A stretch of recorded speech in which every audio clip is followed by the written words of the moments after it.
Bapak, Ibu, dan saudara-saudari yang dikasihi Tuhan, selamat berjumpa dalam renungan malam singkat Paroki Stella Maris Jepara.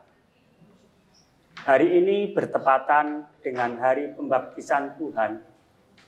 Kita akan mengambil dari Injil Markus, bab 1 ayat 14 sampai 20. Bapak, Ibu, dan saudara-saudari yang dikasihi Tuhan, peristiwa pembaptisan Tuhan ini mengingatkan kita akan peristiwa pembaptisan diri kita sendiri. Melalui pembaptisan ada 3 hal yang bisa kita petik. Yang pertama, dosa kita diampuni. Kemudian yang kedua, kita diterima menjadi anggota gereja dan menjadi ahli waris surga. Yang ketiga,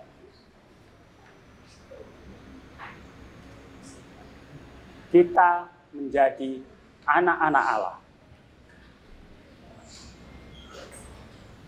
Kita pasti akan merasa bahagia ketika dosa-dosa kita diampuni. Kita juga pasti bahagia bisa menjadi ahli waris surga. Namun menjadi anggota gereja berarti kita harus sehati sejiwa dengan amanat gereja. Kita harus melaksanakan peraturan gereja.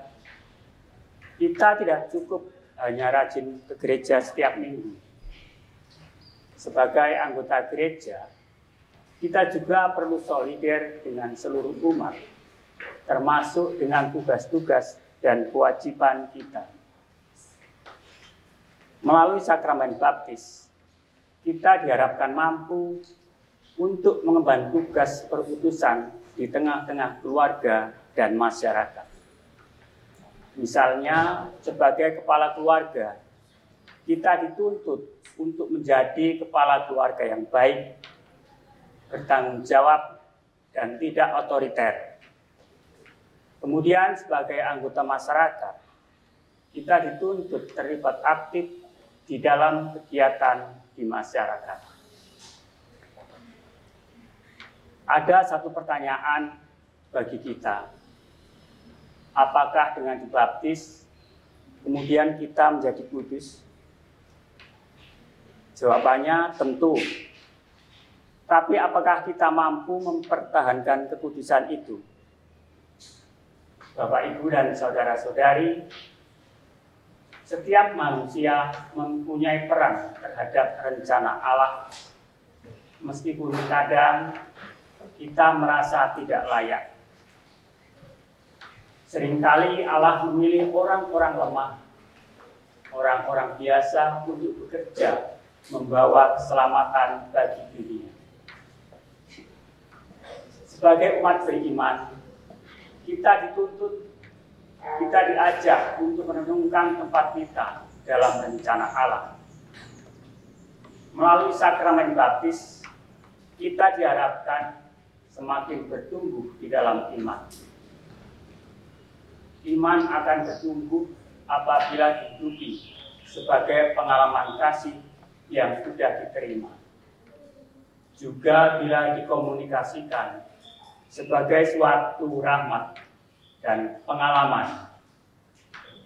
Iman membuat kita berbuah syukur, sebab kedalaman iman memperluas hati kita dalam harapan dan memampukan kita untuk memberi kesaksian yang menghidupkan. Iman itu membuka hati dan budi siapa saja yang mendengar dan menjawab undangan Tuhan untuk tetap setia kepadanya dan menjadi murid-muridnya.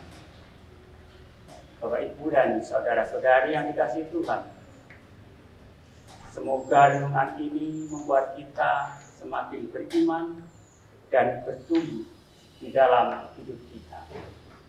Amin. Berkah dan